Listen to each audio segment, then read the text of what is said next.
Hello मेरे प्यारे बच्चों, आप सभी का आपके अपने चैनल हम भी होम साइंस क्लासेस में तहे दिल से स्वागत है। मैं अनुराधा सिंह आप सबको यहाँ पे होम साइंस पढ़ाती हूँ बेटा। और अभी हम लोग जो टॉपिक पढ़ रहे हैं वो है हमारा घरेलू देशज औषधि एवं विष प्रतिकारक पदार्थ। ये जो टॉपिक है बेटा, ये आपके होम साइंस के हर एक क्लास के लिए, हर एक परीक्षाओं के लिए महत्वपूर्ण है। पिछले वीडियो में मैंने आप लोगों को कुछ चीज़ों के बारे में बताया था, कौन कौन सी ऐसी घरेलू चीज़ें हैं जिनके द्वारा हम उपचार कर सकते हैं। उसी के आगे हम लोग आज बढ़ेंगे बेटा। तो आंवला, तुलसी, कुनैन, मुलैठी, दालचीनी, हींग, धतूरा, ये सब हम लोगों ने देख लिया था बेटा। आज हम लोग देखेंगे बेटा छोटी इलायची। ठीक है, एक बार इसबगोल को भी देख लीजिए। इसबगोल क्या है बेटा? तो इसबगोल जो होता है ये एक प्रकार की भूसी, ठीक है, भूसी के नाम से जाना जाता है।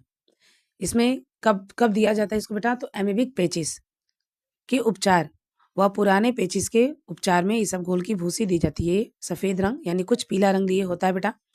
जब दस्त बहुत ज़्यादा होता है, दस्त के साथ-साथ खून भी आने लगता है यानी पेचिस में, तो उस कंडीशन में इसबगोल की भूसी दी जाती है। ये बिल्कुल लबलबा, चिपचिपा सा होता है। इसको पानी के साथ लिया जाता है या पानी में घोल करके भी ले सकते हैं। तो इससे क्या होता है, बहुत ही जल्दी आराम मिलता है पेट को।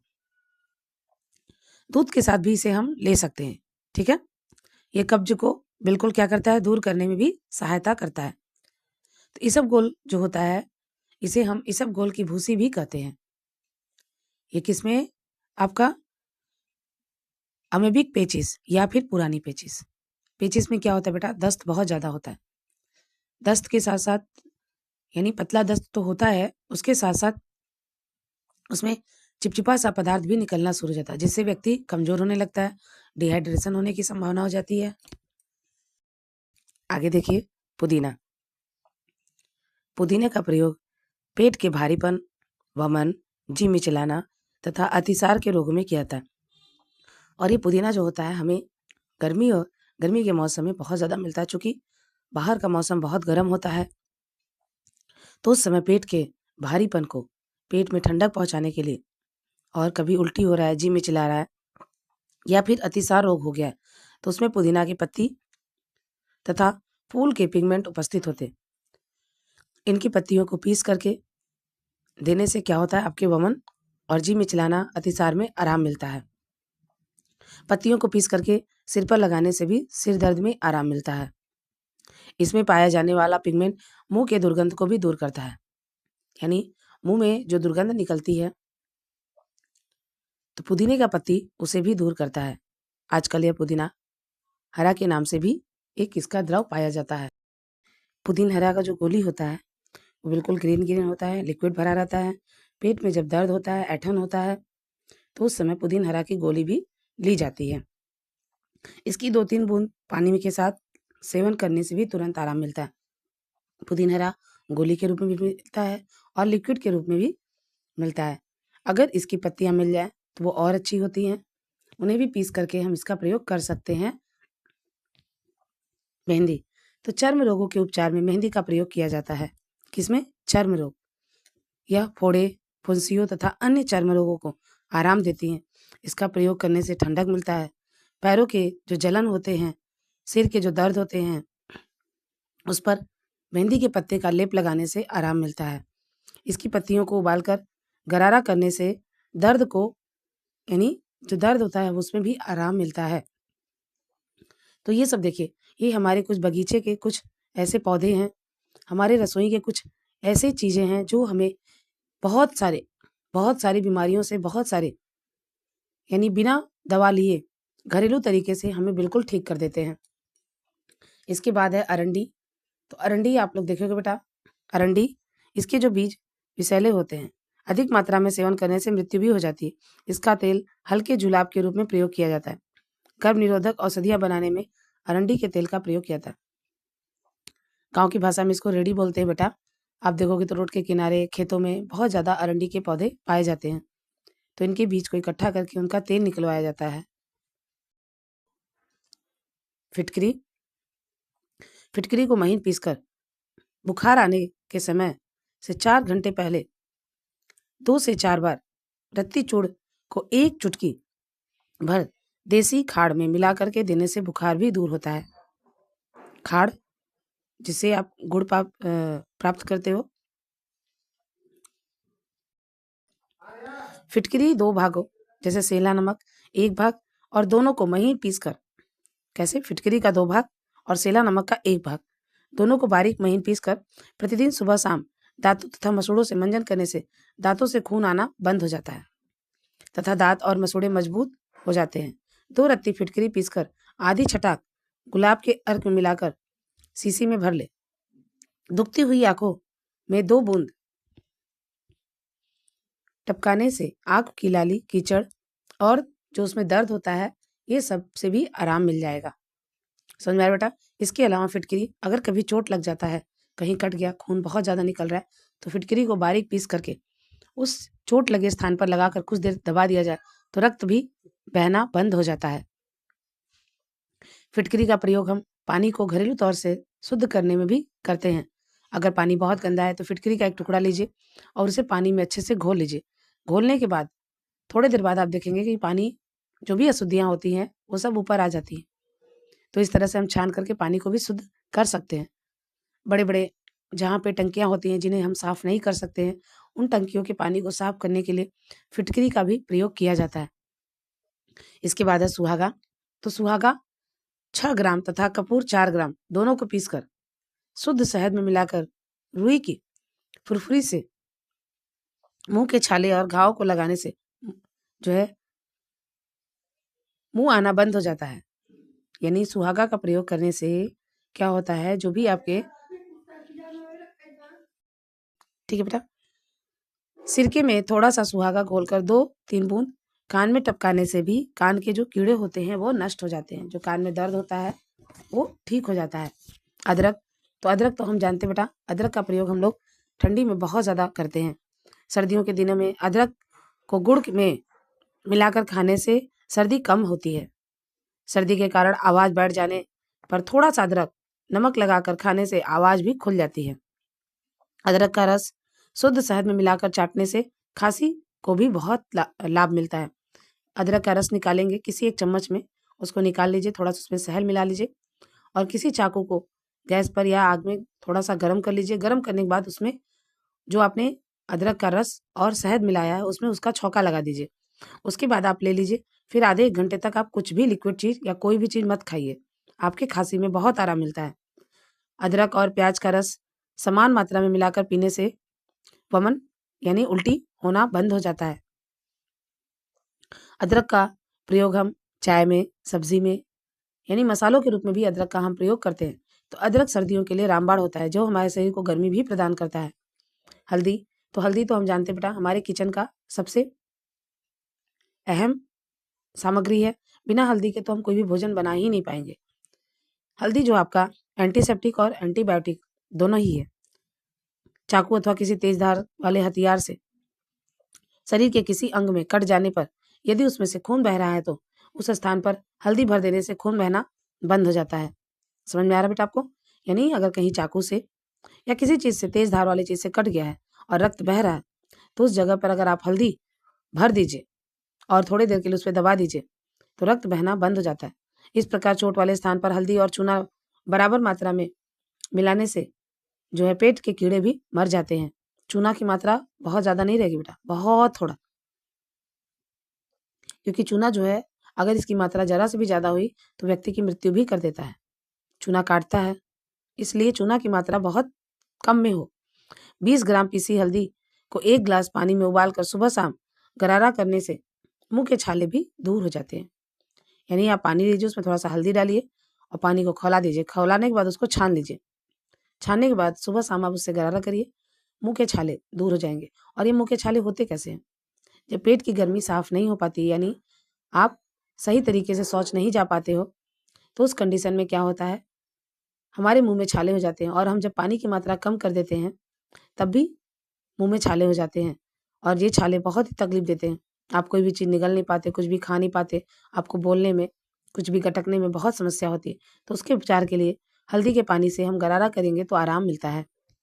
सौंफ, तो सौंफ जो है 6 ग्राम सौंफ को पानी में डालकर थोड़ा उबाल लें, फिर उस पर पानी को छान कर मिलाएँ। तो बच्चों के पेट में वायु और बदहज़मी की शिकायत दूर हो जाती है। बच्चों में बहुत ज़्यादा बदहज़मी की समस्या हो जाती है, क्योंकि वो कुछ भी खाते हैं, उन्हें पता नहीं चलता और वो खाते जाते हैं, जिससे क्या हो जाता है, बदहज़मी हो जाती है। तो उन्हें सौंफ का पानी दीजिए, या फिर सौंफ को घी में भूनकर पीस लें, फिर उसको साथ थोड़ा-सा चीनी मिला कर के सुबह-शाम 9 ग्राम की मात्रा खाने से दाँत के रोगों से भी लाभ मिलता है। सौंफ जो होता है, ये हमारे मुँह की दुर्गंध को भी दूर करता है। आप देखेंगे अगर होटल में या कहीं भी आप भोजन करने जाते हैं, तो लास्ट में वेटर जब आपके पास आपका बिल लेके आते हैं, तो एक कटोरी में वो सौंफ को लेके आते हैं। इसको खाने से आपका भोजन भी पचता है, इसके साथ-साथ मुँह की दुर्गंध भी दूर हो जाती है, क्योंकि कुछ ऐसे भोजन होते हैं, जिन्हें करने के बाद हमारे मुँह से बहुत ही अजीब तरह की स्मेल आती है। तो सौंफ के द्वारा क्या होता है, वो स्मेल दूर हो जाती है और मुँह का जो सुगंध होता है, वो अच्छा हो जाता है।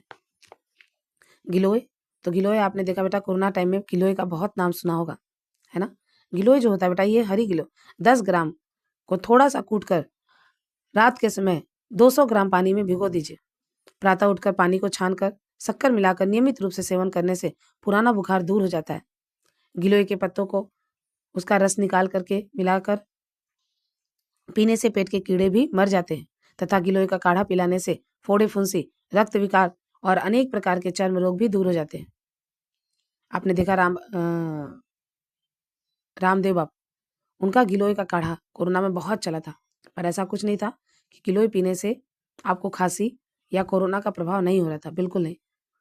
बाद में जब उनके इस प्रोडक्ट की छानबीन की गई, तो उसमें कोई भी ऐसा तत्व नहीं पाया गया जो कोरोना के समय में लोगों को ठीक किया है। इसकी वजह से उनको हर्जाना भी भरना पड़ा। तो ऐसा नहीं बेटा कि कुछ चीज़ें लोग अफ़वाह में इतना उड़ा देते हैं कि लोग बिना कुछ सोचे समझे ही उन चीज़ों के पीछे भागने लगते हैं। गिलोय हमारे लिए बहुत ही फ़ायदेमंद है, लेकिन ये कोरोना के समय कोरोना और सर्दी-खाँसी को बचाने के लिए बिल्कुल हमारे लिए क्या कोई लाभ नहीं दिया था। हाँ, बुखार जब आता है, तो इसका काढ़ा पीने से बुखार ठीक होता है और फोड़े-फुंसी पर भी इसका प्रयोग किया जाता है। ये है बेटा हरड़ यानी हर्रै। हर्रै जो आप लोग सुने होंगे बेटा, आपका काला रंग का होता है, इसको सिरके में भी डुबाया जाता है और लगभग 5-6 महीने के बाद जब ये फूल जाता है, तो पेट में जब दर्द होता है, भोजन नहीं पच पाता, तो 1-2 हर्रै खाने से बहुत आराम मिलता है और इसको खा कर के अगर आप पानी पीते हो बेटा, तो आपके मुँह में बिल्कुल मीठा-मीठा सा टेस्ट आता है। हर्रै का बिल्कुल पाउडर बना कर के पीस लीजिए और उसके काला नमक, नमक बेटा कौन-सा काला रहेगा, मिलाकर उसमें मिला लीजिए और इस चूर्ण को 3 से 4 बार पानी में के साथ सेवन करने से पेट साफ हो जाता है। बड़ी हर्रै को पानी में घिसकर सलाई द्वारा लगाने से आँखों की लाली और रोहे दूर हो जाते हैं तथा नेत्र ज्योति भी बढ़ने लगती है। इसके साथ-साथ अगर फोड़े-फुंसी निकल रहे हैं, तो भी उसपे हर्रै को रगड़ करके उसका लेप लगाने से फोड़े-फुंसी बैठ जाते हैं। तो हर्रै जो है बेटा, ये हमारे पेटों के साथ-साथ हमारी आँखों के लिए, हमारे फोड़े-फुंसियों के लिए, इन सब के लिए भी बहुत ज़्यादा काम करता है। गुलाब जल, तो गुलाब जल तो आप लोग देखते हो बेटा, हमारे रसोई से लेकर के, भोजन से लेकर के हमारे मेकअप तक का गुलाब जल का प्रयोग किया जाता है। गुलाब जल गर्मी और धूप में नेत्र में जो जलन होता है ना, उसको गुलाब जल को डालने से नेत्र में शीतलता मिलती है। गुलाब जल को चेहरे में लगाने से चेहरे में तेजपन भी आता है और उसकी चमक भी बढ़ती है। गुलाब जल को हम किसी भी भोज्य पदार्थ में जैसे मिठाई या किसी भी चीज़ में डालने से उसकी जो खुशबू होती है वो बढ़ जाती है। राई, तो बेहोशी या मूर्छा दूर करने में सहायक होती है। पीसी हुई राई सूंघने से मिर्गी के रोगी को भी यानी उनकी बेहोशी को दूर कर सकते हैं। राई बेटा एक राई होता है और एक सरसों, ठीक है? तो इसका प्रयोग करने से हम मिर्गी वाले रोगी को होश में ला सकते हैं। अमोनिया, इसे सुंघाने से मूर्छा दूर हो जाती है। इस विषैले कीट द्वारा काटने एवं डंक मारने पर भी इसे प्रयोग किया जाता है।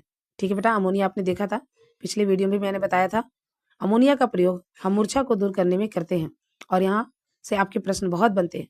स्पेशली जो टीजीटी वाले बच्चे हैं वो ध्यान देंगे कि अगर कोई भी कीड़े ने डंक मारा तो उस पर हम क्या उपचार करेंगे, तो अमोनिया लगा सकते हैं और किसी की मूर्छा को दूर करने के लिए भी हम अमोनिया का प्रयोग कर सकते हैं। अब इसके बाद है बेटा आपका अमृत धारा, तो यह जी में चलाना, दस्त, उल्टी आदि में महत्वपूर्ण घरेलू औषधि है।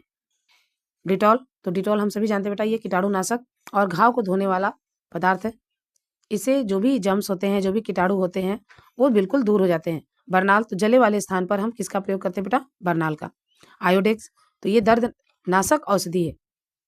तथा गुमचोट। गुमचोट का मतलब होता है बेटा, जैसे कभी-कभी आप चलते हो और अचानक से कहीं टकरा जाते हैं, आपको चोट नहीं दिखाई देता है, लेकिन आपके मांसपेशी में दर्द होता है, उसी को बोलते हैं गुमचोट। चोट बाहर को नहीं दिखता बेटा, चोट अंदर को लगता है। हमारे सेल भी मर जाते हैं, कोशिकाएँ मर जाती हैं, वो हमें अंदर से दर्द होता है, लेकिन हमें पता नहीं चलता। जैसे कभी-कभी आप चल रहे हो और दरवाजे से सर में टकरा जाना, तो वो क्या हुआ? वो आपको पता नहीं चलता है, लेकिन बाद में दर्द होता है।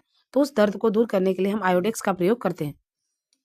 पैरासिटामॉल, तो ये हम सभी जानते हैं बेटा कि ज्वर को कम करने के लिए हम पैरासिटामॉल का प्रयोग करते हैं। चाहे बच्चे हों, चाहे बूढ़े हों, चाहे कोई भी हो। अगर बुखार आता है, तो उनकी उम्र के अनुसार उन्हें पैरासिटामॉल देते हैं, जिससे बुखार में तुरंत आराम मिल जाता है। पोटेशियम परमैंगनेट या फिर लाल दवा, तो ये भी हम जानते हैं बेटा, ये हमारे कीट-पतंगों को काटने, बिच्छू के डंक मारने और सर्पदंश के घाव को भरने में भी हमारे लिए लाभकारी है। संक्रामक रोगों को फैलने के साथ-साथ जल को कीटाणु मुक्त करने में भी यह उपयोगी सिद्ध होता है। यहाँ से कक्षा 10 में बहुत प्रश्न बनता है बेटा कि कुएँ के जल को शुद्ध करने के लिए हम किसका प्रयोग करते हैं? तो लाल दवा। लाल दवा का ही रासायनिक नाम है पोटेशियम परमैंगनेट। तो ये कीटाणु मुक्त करने के लिए बिल्कुल उपयोगी है। अब इसके बाद बेटा स्प्रिट, तो यह घाव को साफ करने और निसंक्रामक के लिए उपयोग में लाया जाता है। बिल्कुल ठंडा होता है। जैसे आप नेल पेंट लगाते हो, नेल पॉलिश लगाते हो, तो उसमें आपको जो नाखून में ठंडकपन मिलता है, वो स्प्रिट के कारण ही होता है। बोरिक एसिड, यह घाव धोने के काम में आता है। बोरिक एसिड आप देखोगे तो जब कभी भी दुर्घटना होती है या चोट ज़्यादा लग जाता है, तो बोरिक एसिड से ही घाव को धुला जाता है, ताकि उसपे जो भी कीटाणु हैं, वो सब नष्ट हो जाए। इसका हल्का घोल आँखों को धोने के काम में भी आता है।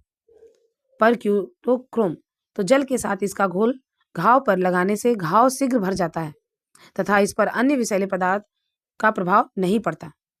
और आज का लास्ट बेटा नमक, तो नमक भी हम सभी जानते हैं, नमक हमारे रसोई के लिए बहुत ही महत्वपूर्ण है। बिना नमक के हम कोई भोजन नहीं बना सकते। आप कितना भी स्वादिष्ट भोजन बनाओ, अगर उसमें थोड़ा सा भी नमक की मात्रा कम हुई, तो भोजन का स्वाद नहीं मिलता। तो नमक भोजन को बढ़ाने के साथ-साथ, यानी भोजन के स्वाद को बढ़ाने के साथ-साथ, ये हमारे सूजन को भी दूर करता है। नमक पानी से सेकाई करने से सूजन में, दर्द में बहुत ही आराम मिलता है। तो आज के लिए बस इतना ही बेटा। नेक्स्ट वीडियो में मैं आप लोगों को कुछ अन्य देशज औषधियों का प्रयोग विधि बताऊँगी। अगर आप सभी को वीडियो अच्छा लगता है बेटा, इससे कहीं न कहीं आपको कुछ हेल्प मिलता है, तो ज़रूर आप सभी बच्चे कमेंट किया करिए, वीडियो कैसा लगता है, आपको अगला कौन-सा वीडियो चाहिए, आपको कौन से टॉपिक चाहिए, तो वो भी आप मैसेज कर सकते हैं बेटा। तो मैं कोशिश करूँगी नेक्स्ट वीडियो आपको वही दूँगी। तो आज के लिए इतना ही बेटा, थैंक यू सो मच। आप सभी अच्छे से मन लगाकर पढ़िए और अपने जीवन में आगे बढ़िए बेटा। कभी ये मत सोचिए कि हमने होम साइंस लिया है तो हम कुछ भी नहीं कर सकते।